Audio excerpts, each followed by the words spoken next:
menurut gua sebuah perjalanan yang luar biasa, magnifico, Goldie.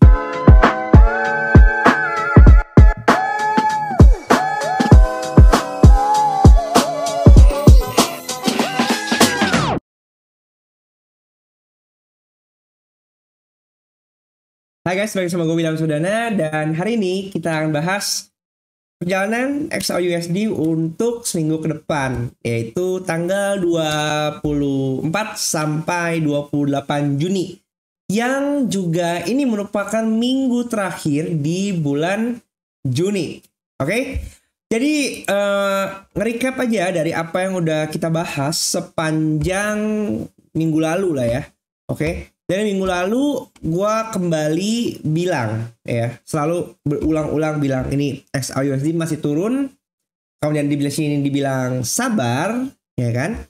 Kemudian dia masuk perangkap yaitu di hari Jumat. Ini kita ngeliat gambarnya, thumbnailnya udah masuk perangkap, dan akhirnya hari Jumat kemarin gold terjun deras lagi dari 68 sampai bottomnya kemarin itu sekitar 16 ya. Berarti sekitar 520 pip dalam satu kali USA aja kayak gitu. Itu menurut gua pergerakan yang sangat masif sih.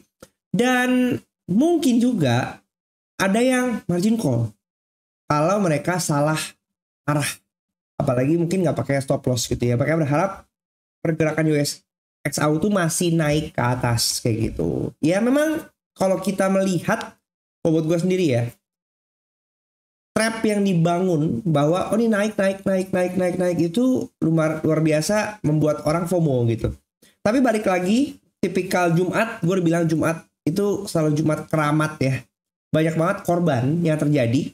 Senin sampai Kamis dapat profit, Jumatnya hilang bahkan mungkin margin call. Dan diulangi lagi, Senin sampai Kamis profit, Jumatnya margin call gitu. Makanya gue bilang di video yang ini pun hati-hati. Kalau kalian nggak yakin, mendingan udah tutup aja MetaTrader-nya, atau enggak trading pakai akun sen aja supaya mengatasi tangan gatel itu tetap terjaga gitu. Tapi kalau misalnya kalian kemarin hari Jumat profit, selamat gitu ya, terutama yang masuk di sell. Oke, langsung aja kita ke chart. Ini kalau kita perhatiin kemarin, ini pergerakannya memang di sini kalau kita perhatikan ini ya, ini weekly ya, turun, kemudian di sini konsolidasi, saya ambil bawah, naik lagi, tapi di sini yang udah mulai nggak ada momentum gitu. Jadi sepanjang hari Kamis, ini Jumat ini benar-benar nggak ada momentum sebenarnya ya.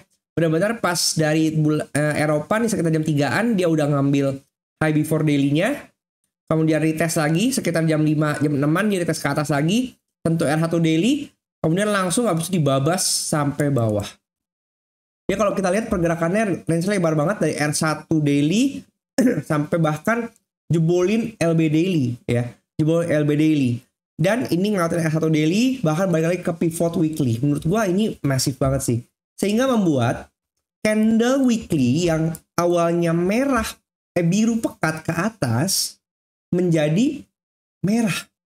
Menurut gua sebuah perjalanan yang luar biasa, magnifico, Goldie ya, luar biasa ini. Tapi ternyata semua itu sebenarnya sejalan dengan apa yang udah kita planningkan ya.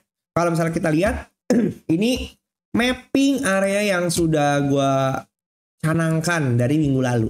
Ini mappingnya masih kayak gini ya.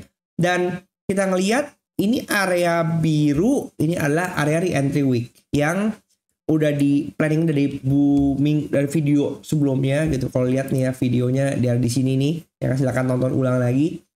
Masuk ke sini area re-entry week, memang area cukup lebar dari 53 sampai 68, hampir ya 71 ya. Kita marking di 71. Gua udah sempat nyicil sell dari 53, 55 kayak gitu. Kemudian terakhir di 67. Terakhir sempat gue fotonya ada di gue share di Telegram. Itu ke bawah dahsyat, kenyang sebenarnya. Walaupun gue juga nggak TP sampai bawah kayak gitu, tapi gue TP sekitar 49-an, jadi udah sekitar ya 100-200 pip lah bungkus. Habis itu dia akan ke bawah, ya udah karena dia kasih pullback makanya menurut gua Jumat juga ketika udah profit tutup aja, nggak mau terlalu banyak nyari-nyari lagi, takutnya dia pullback atas lagi. Ternyata hari itu luar biasa draft ke bawah, bahkan membuat engulfing. Dan apa sih makna dari pergerakan ini? Kalau buat gua memang yang dikejar kemarin adalah area di entry week ini, yang kalau misalnya kalian tonton video gua, ya itulah area yang mau dikejar. Kalau di sini kita ngelihat, balik lagi ke sini, ini adalah Fibonacci ya. Ini kita setup musang. Di sini gue bilang, di sini kita ngomong ada potensi mungkin right shoulder, tapi dia nggak bikin right shoulder sebenarnya, lebih ke visit areanya, kemudian bablas. Ini tetap area musang. Di sini dengan posisi di sini ada CB1 sell. Week ya, ini week. Dia mantul, masuk ke area 61,8, masuk ke area 50, kemudian bablas ke bawah kayak gitu. Dengan momentum seperti ini, kita ngelihat seller yang ada di sini luar biasa besar. Sehingga dorongannya akan lanjut ke bawah lagi, ya kan? Ini 16 LB weekly-nya, LB weekly ada di 06, lumayan jauh. Kemudian 2319 sekarang closingnya. Kalau kita perhatikan di daily sendiri, ini LB daily-nya ada di 17, ya kan? Kemudian dia ini ada di LB weekly 06, lumayan jauh. Jadi menurut gua perjalanan minggu depan ini bakal agak sedikit roller coaster. Apakah mungkin kita bisa ngejar ke bawah? Yes, bisa aja. Tapi apakah dia masih akan kejar ke atas dulu baru ke bawah lagi? Bisa aja. Oke, sedikit kita berkaca kepada timing. Oke, Juni. Sekarang kita ada di week 4 Juni ya. Week 5 Juni terakhir ini. Ini kita di minggu terakhir bulan Juni. Maka ini udah masuk ke dalam timingnya HSH monthly, timing HSH quarter, timing HSH semester. Dengan posisi weekly yang hukum jikanya down. Dimana kalau kita perhatikan momentum monthly ini ada di atas ya, di opennya ya. Open ada di atas ya, 23, 27. Maka HSH monthly itu sebenarnya ada di atas, tapi at the same time ini masih target Juni ya. Target Juni juga di atas, oke? Jadi secara bulan targetnya ke atas. Tapi kalau kita ngomong quarter, open quarter ada di bawah. Di bulan April kemarin ada di bawah. Ini kita lihat, ini April ada di sini ya, April. Kemudian timing HSH semester ada di bawah. Karena Juli, Januarinya ada di bawah. Ini adalah Januari. Oke. Maka arahnya 1 ke atas, 2 ke bawah. Ditambah weekly yang hukum jikanya down. Kita ngelihat candle weekly-nya rejection kencang. Oke. Dan kalau kita perhatikan di bulan di candle Januari, candle monthly, kalau Januari sih ngaco saya. Kita lihat dari April rejectionnya deras, dari Mei rejectionnya deras, dan Juni pun ini last dia deras. Maka area di sini, area di 2380 ke atas, ini berasa sellernya masuk terus. Oke, walaupun dia naik, dorong, naik, dorong, kayak gitu. Ini indikasi kalau misalnya dia mau breakout structure, harusnya udah dari April ini dorong ke atas, stay di atas. Kalau Aprilnya gagal, Mei-nya harusnya udah break ke atas. Kenapa dia nggak mau closing di atas? Memang karena momentumnya udah semakin melemah. Kayak gitu. Itu yang pandangan saya. Of course, harusnya memang gold udah waktunya pulang ke bawah. Tapi ini permainan elit ya. Secara fundamental ekonomi, kita tahu suku bunga belum ada diturunkan dalam waktu dekat, maka USD strong. Goldnya otomatis akan terdepresiasi, ya kan? Tapi gold tetap naik karena masih ada tensi geopolitik. Rusia, Korut yang belakangan ini mereka baru ketemu. Kalau lihat videonya Putin dadah-dadah ke Kim Jong Un, ya itu mau mencoba untuk membentuk aliansi baru. Malaysia join ke BRICS katanya.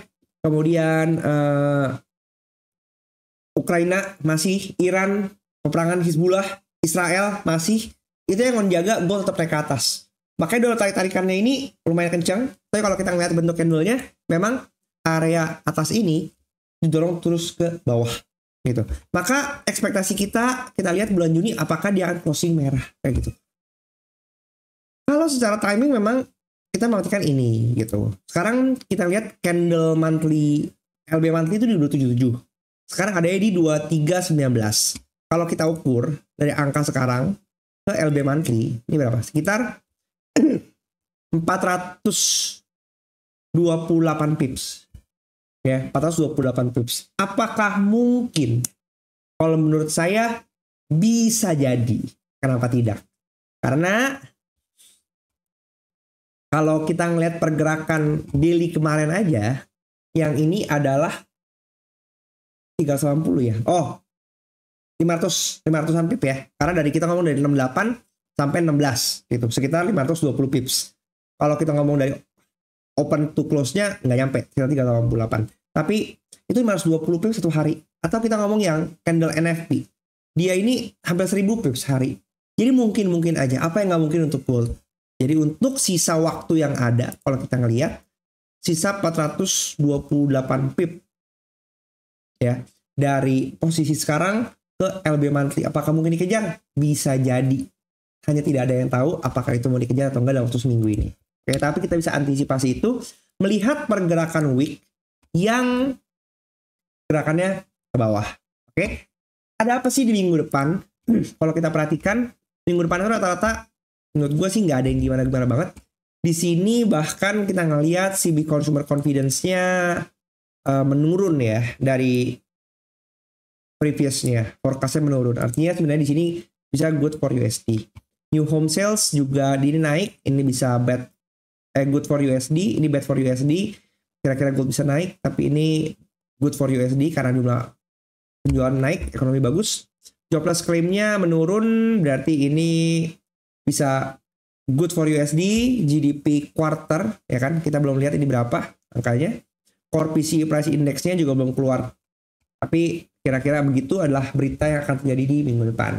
Oke. Jadi kalau misalnya kita mau planningkan, tetap kalau gua ngelihatnya dari sisi weekly, kita tetap masih akan target ke sini area TP week-nya di 1271, 2251. Artinya candle weekly masih akan beberapa candle ke depan. Kalau misalnya dicicil bulan ini, minggu ini dia turun ke bawah sini, kalau ke depannya apa perjalanan kita masih jauh, bisa sampai 2250 dan 2197 dari sisi weekly. Ini kita ngelihat setup CB1 sell musangnya di weekly ya. Tapi kalau misalnya di daily sendiri kita ngelihat dengan posisi yang sekarang ini ada candle engulfing, ini candle engulfing juga narik. Ya kita bisa lihat tarik lah kalau misalnya kita asumsikan ini sebagai initial break pertama setelah ini patah, ini bullish kencang, dibanting, dipatahin, ini kira-kira ini bentuknya initial break, maka kita bisa tarik kira-kira begini ya. Maka target pertama bisa ke 2291 untuk setup structure. Maka kita bisa masuk ini area, masuk ke area demand daily lagi. Ini udah beberapa kali retest teman-teman. Dari sini ya, 1, 2, 3, oke ini 4. Mungkin apakah yang ke sini akan dijebol gitu. Sehingga ketika ini jebol, di level ini jebol 2288, maka ini akan membuka pintu untuk ke bawah. Tapi kalau misalnya enggak ya akan patung lagi ke atas. Oke, sekarang kita masuk dulu untuk ke analisa BBMA ya. Kita lihat di sini by weekly yang dia itu udah posisinya ini, boleh kita ke weekly dulu. Yang ini kita ke monthly dulu, oke. Monthly kita ngelihat di sini udah terakhir posisi di sini ya. Ini terakhir dia momentum ekstrim, kemudian dia ambil re-entry di sini, kemudian momentum ekstrim. Ini mulai lepas lagi, maka kita bisa lihat pantau area re-entry kita mungkin di sini ya kan. Setelah ini dia udah mulai lepas dari ekstrimnya pelan-pelan, mungkin ya kejar ke sini. Targetnya 2219 ya, cocok berarti dengan area penurunan kita. Turun untuk ke weekly kita ngelihat di sini sesuai dengan analisa kita. Ini area re-entry di sini, dia tap sedikit kemudian ke bawah. Kita ngelihat reaksi di 2304 ini seperti apa. Kalau ini kan sama ya, ini kita lihat di area di sini, dia mantul ke sini, dia ke sini kena, dia mantul lagi, kemudian ke sini lagi, dia apakah dia akan menuju ke bawah sini ya. Kita ngelihat di nanti time frame bawahnya gitu. Ini 230406 itu merupakan area yang kuat ya, balik lagi ke nanti nextnya kalau ke area mid BB berarti di 22 49, lumayan jauh sih memang. Kemudian kalau kita perhatikan, ini kita tandain aja area di sini, oke. Kemudian kita turun ke daily, kita lihat daily di sini adalah udah masuk ke limit BB, dia mantul, nggak belum ekstrim di sini, tapi artinya dia ini udah karena ini mid BB datar, BB-nya datar ya, maka di sini kita masuk ke kategori udah ekstrim juga, udah ekstrim di reject, kemudian sekarang udah CSAK sell lagi. Maka nextnya kita bisa pantau apakah dia akan mantul lagi ke ini MA50 di bawah di sini, dia mulai reject. Di sini kita lihat apakah dia akan lanjut ke bawah lagi. Kita turun ke H4. Di H4 sendiri ini udah benar-benar dia ekstrim. Kemudian patah area re-entry-nya. Di sini ini CSA sell, CSAK sell, break MA50. Bahkan next kita ekspektasi dia untuk kejar ke area lower BB ya, lower BB. Tadi juga merupakan area ini ya, di sini ya, cocok ya di sini ya, gitu. Maka kita lihat nanti reaksinya dia akan ke area sini dulu, mungkin baru akhirnya dia akan mantul lagi untuk re-entry di area di sini. H4-nya nanti kalau misalnya dekat sini, kita akan lihat di 23, 46-an gitu ya. Kita lihat apakah akan naik sejauh itu. Yes, kalau di H1-nya sendiri, kita ngeliat dia masih ekstrim, dan mulai MHV. Kita ngeliat ini adalah area re-entry-nya ada di sekitar 23. Kalau dia berhasil re-entry di sini, ya dia akan dorong ke bawah lagi. Tapi kalau enggak, ya dia akan break ke area 2334 dulu, closing di sana, baru nanti kita lihat apakah ada perubahan lagi gitu. Tapi kalau kita lihat ini jauh di atas di 2348. Tadi juga ada area 2348 sebagai area re-entry untuk H4. Oke. Kopta, mari kita langsung buka tabel aja. Dari sisi Kopta tabel, kita perhatikan kalau misalnya kita mulai dari sini ya. 2321,08 adalah harga saat ini. Oke, dengan posisi weekly yang tutup merah, maka kita bisa ngelihat posisi weekly down dengan pivot ada di 2329. Daily sendiri walaupun dia deras banget ya, pivotnya ada di 2337. Oke. Dengan kita lihat di sini S1 weekly di 2291. Wow. Oke, 2291. Kita intip tadi ada apa? 2291 ini adalah target initial break dari daily. Ya, ini ada nih, cocok nih. 2291. Ini adalah target weekly. Cocok banget angkanya 2291,09. Kemudian daily ini S1-nya 2306. Of course kita ingat bahwa 2306 itu juga area yang kuat yang berulang-ulang memantulkan. Bahkan kita kalau perhatikan 2306 merupakan area low before weekly gitu. Jadi kalau misalnya daily-nya berhasil jeblos sedikit ke bawah, maka weekly akan kelar mungkin di hari Senin. Kalau weekly kelar di hari Senin, menurut gua ini yang kita bisa perhatikan, karena ketika tugasnya cepat diselesaikan, maka week cepat selesaikan tugasnya, maka dia akan bantu tugas kakaknya. Apakah kakak yang monthly atau yang quarter semester? Kalau kita mengingat timingnya, oke? Jadi perhatikan timingnya. Jadi besok kita bisa lihat indikasinya.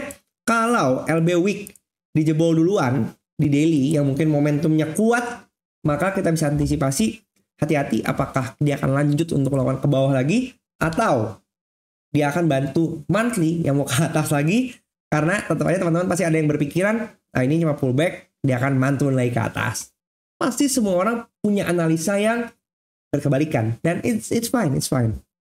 Untuk kita R1-nya ada 2358 ya, karena ini lumayan range-nya gede di hari hari Jumat kemarin, maka antisipasi juga pergerakannya besar, atau mungkin Senin akan ended up sebagai perahu kecil.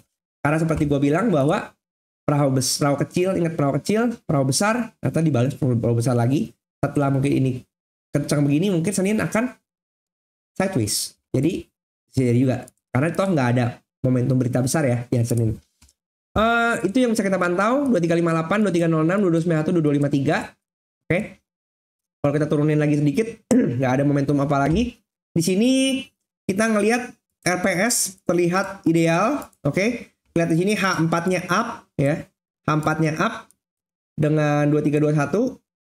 Maka kita bisa lihat kalau posisinya seperti ini dan H1-nya down, bawah, atas, maka sejalan dengan timing H4-nya 2320 dengan asumsi ini kan bukan di harga sekarang ya. itu H4 bakal ngebusur dulu sampai H1-nya selesai tugas down, kemudian bantu untuk ke atas karena kebetulan Asianya juga udah sampai S3 ya guys gitu. Ingat kalau Asianya udah sampai normal 3 ya probably antara dia mau kejar ke 2306 bantu dikit atau enggak dia akan ngejar timing busur daily-nya. Busur daily-nya berarti ke atas bisa ke arah 2337 untuk minimal ke pivot dulu. Begitu, dibantu dengan H4, lihat H4-nya 2324, 2327. Nanti setiap H4 berganti lagi, kita akan lihat pergerakan sejauh apa sampai ada akan pembalikan lagi di H4. Oke? Itu adalah skenario kalau tidak ada gap. Tapi minggu selalu ada gap, oke? XAU below. Kita lihat kalau misalnya dia gap down 30 pip dari harga saat ini, artinya dia ke 2318, maka menurut gua H1-nya down, H4-nya down. Kita lihat H4 ini LBD 2316. 2316 bisa ke 2314. 2316 adalah juga low before daily. Oke. Ketika low before daily tercapai duluan, maka kita bisa antisipasi skenario-nya daily-nya bisa putar balik ke atas. Karena nanti kalau daily udah kelar tugas, maka yang berjalan adalah timing busur weekly. Timing busur weekly-nya ke atas. Mungkin bisa ke area 2328. 2328 itu sampai 23 nih, 2356 ya. Dia juga nggak jauh, tetap daily-nya lebih berkuasa daripada weekly-nya. Ya 2328. Itu yang bisa kita pantau sama-sama. Oke. 2328 maka timing busur daily-nya apakah nanti ended up terlalu besar atau enggak dia hanya sideways kemudian closing-nya biru untuk rasanya lanjut up lagi. Itu kita bisa pantau seperti itu. Tapi jikalau kita ganti lagi, jikalau open day weekly-nya itu, ini gue coba skenariokan ya, beberapa kali karena memang open weekly-nya dia 2330, nggak gitu jauh dari posisinya sekarang. Daily-nya tapi terlalu jauh. Jadi kalau kita tarik dia gap up pun sebenarnya nggak akan banyak merubah di daily ya, karena dia sangat jauh, tetap akan down. Tapi kalau kita anggaplah weekly-nya di sini kita open gap up 2335 atau naik 50 pip, maka weekly-nya hukum jika up, tapi open pivot di bawah. Ini harusnya bawah. Open pivot di bawah, semua di bawah. Artinya week juga masih berpotensi untuk anomali down. Gitu. Jadi kecenderungannya kalau lihat dari sekarang memang lebih ke bawah instead of ke atas. Tapi tetap bisa antisipasi pergerakan dua arah. Oke, segitu aja kalau dari gua, nggak banyak yang bisa dibahas karena memang momentumnya lebih besar seller. Jadi kalau kalian pengen belajar tentang apa yang tadi gua bagikan, kalian bisa mampir ke channel YouTube gua di sini ya. Klik join, kemudian eksklusif konten, dan kalian bisa nikmatin member only videos. Ini cuma 40.000 per bulan. Ini ada member only, ada 10 videos yang bisa kalian tonton dulu di sini. Probably gua akan update lagi soon tentang ilmu-ilmu baru di Koptah. Dan buat kalian yang pengen coba NetApex, bisa mampir ke kolom video description. Di sana ada akun Sen buat kalian yang masih baru belajar. Menurut gue bisa mencoba mengasah forward testing dengan modal yang kecil, dengan resiko yang lebih kecil, tapi tetap dapat gregetnya gitu loh. Insya Allah kalian menggunakan akun demo. Oke? Kalau kalian suka dengan video seperti ini, jangan lupa untuk di-subscribe. Komen juga pandangan kalian minggu depan gue akan seperti apa. Mana area-area menarik buat kalian, dan sampai jumpa di video selanjutnya. Bye bye.